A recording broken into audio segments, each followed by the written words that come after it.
حضرت کہنے لگے یارو تمہاری مرضی. شمس الدین تمش کی آواز گونجی. فرمایا جیسے انہوں نے کہا ہے ویسے کیا جائے گا.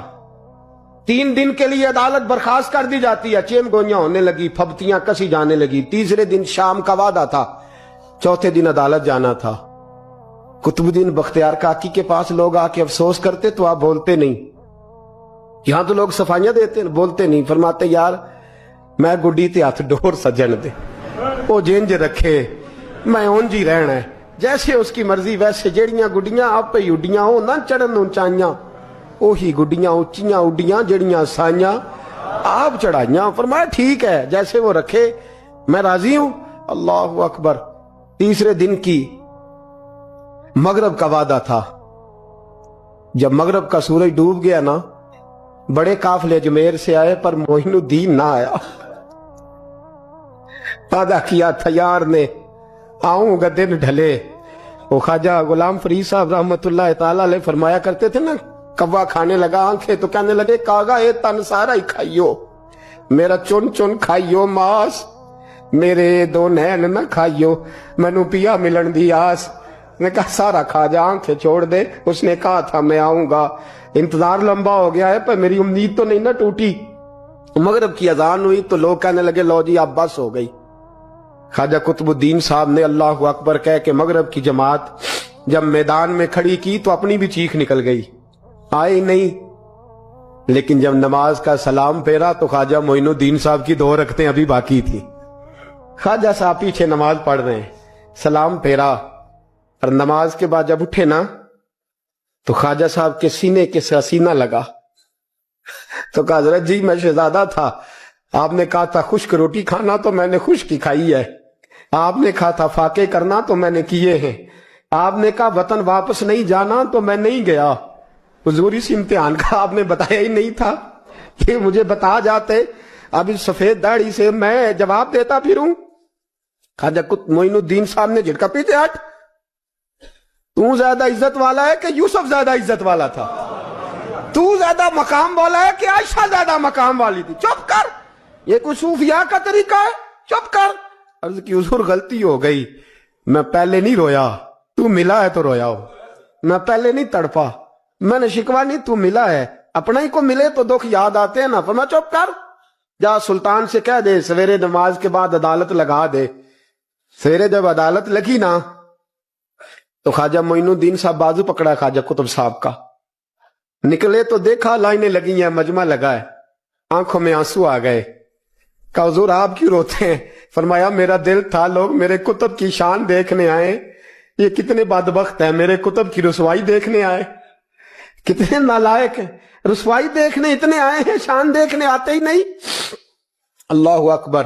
جب میدان لگا خواجہ صاحب پہنچے, عورت کو کہنے لگی اللہ سے ڈر جا, وقت تھوڑا ہے, تو مر جائے گی. کہنے لگی مجھے داستانیں نہ سنائیں. قاضی صاحب سے کہنے لگے قاضی صاحب آپ حقیقت حال سے آگاہ ہیں, خیال کریں. کہنے لگے خواجہ صاحب دلیلیں نہ دیں, گواہ لائیں, واز نہ کریں. خواجہ صاحب رحمت اللہ علیہ کہنے لگے گواہوں کو بلاؤ. گواہ آئے تو خواجہ معین الدین صاحب نے نظر, تم ہو میرے کتب پر, میرے کتب کے جرم کے گواہ. ان کی زبانیں کانپنے لگی, ہاتھ کانپنے لگے. میں بولتے کیوں نہیں؟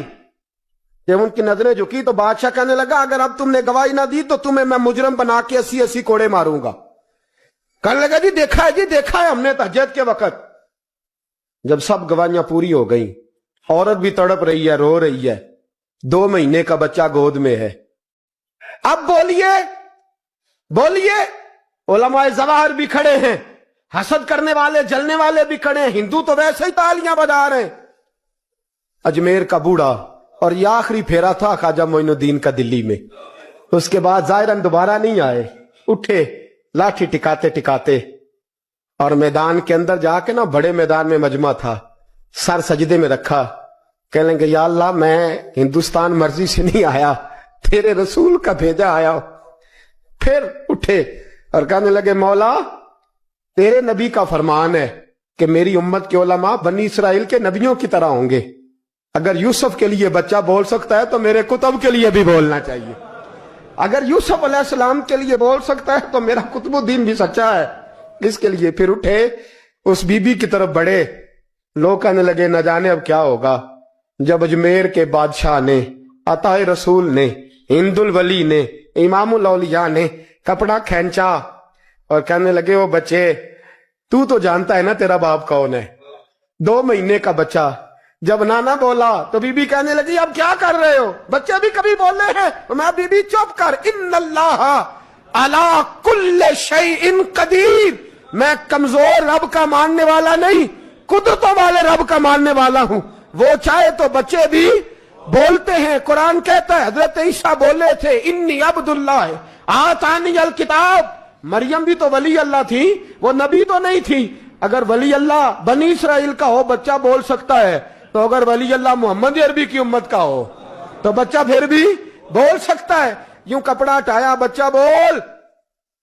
2 مہینے کا بچہ ماں کی گود میں اٹھ کے بیٹھ گیا اور بچہ بول کے کہنے لگا السلام علیکم یا ولی اللہ۔ جب یہ لفظ ادا کیے تو نعرے لگنے لگے، لوگ رونے لگے، بی بی بے ہوش ہو کے گری، فرمانے لگے مجھے سلام نہ کر، میرے کتب کی بات بتا۔ کہنے لگا قسم ہے اللہ کی عزت کی، وہ سامنے مجمع جو سردار بیٹھا ہے وہ میرا باپ ہے، قطب الدین تو بے گناہ ہے، قطب الدین تو بے گناہ ہے، میرا باپ تو وہ بیٹھا ہے۔ یہ قاضی بھی سازش میں شریک ہے، کئی مسلمان خریدے گئے، یہ گواہ خریدے گئے۔ جب گواہی ہو گئی، بچہ یہ لفظ کہہ کہ اللہ اکبر کہتا ہوا پھر چپ کر گیا۔ خواجہ قطب الدین صاحب کا بازو پکڑا، خواجہ معین الدین صاحب نے مجمع سے باہر نکلے، لوگ کہنے لگے حضور آپ کچھ بولتے نہیں، فرمانے لگے جس نے بولنا تھا وہ بول چکا ہے، جس نے بولنا تھا وہ جو جادو وہ جو سر چڑھ کے بولے۔ فرمایا تم نے افواہوں پہ نظر رکھی اور میں نے اللہ کی قدرت پہ نظر رکھی، تم نے اس کے کردار کو جھنجھوڑا اور میں نے اس کے کردار کو تعمیر کیا۔ حضرت سلطان شمس الدین تمش بھی پیچھے دوڑے، کہا حضور کہاں لے جا رہے ہو؟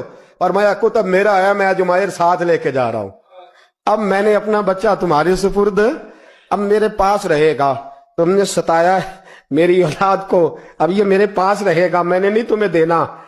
لوگ راہیں بچھا کے نظریں بچھا کے بیٹھ گئے، پاؤں میں گر گئے، کہنے لگے حضور ہمارے لیے نہیں، رسول اللہ کے دین کے لیے، ہمارے لیے نہیں، تعمیر شریعت کے لیے، ادائے سنت کے لیے چھوڑ جائیے۔ خواجہ صاحب کہنے لگے قطب الدین جا، تجھے چھوڑ کے جاتا ہوں، اب قیامت تک کوئی تیری رسوائی کی جرت نہیں کر سکے گا۔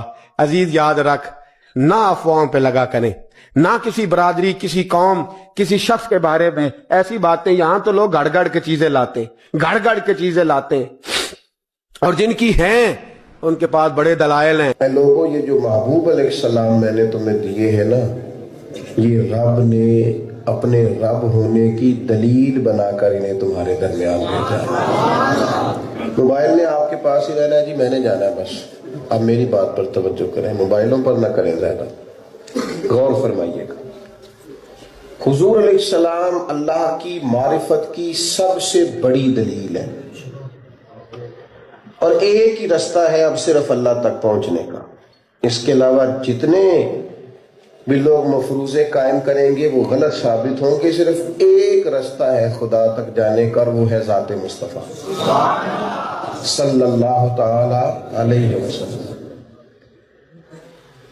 اللہ تعالیٰ نے خود قرآن مجید میں فرمایا محبوب ان لوگوں سے کہہ دیجئے کہ اگر یہ اللہ سے محبت کرنا چاہتے ہیں، اس کی بارگاہ تک رسائی چاہتے ہیں، قل ان کنتم تحبون اللہ فاتبعونی یحببکم اللہ، آپ ان سے یہ فرما دیں کہ اگر یہ اللہ سے محبت کرنا چاہتے ہیں تو آپ ان سے کہیں یہ آپ کی پیروی کریں، ان سے کہو فاتبعونی، میری پیروی کرو، یحببکم اللہ، اللہ خود تمہیں اپنا محبوب بنا لے گا۔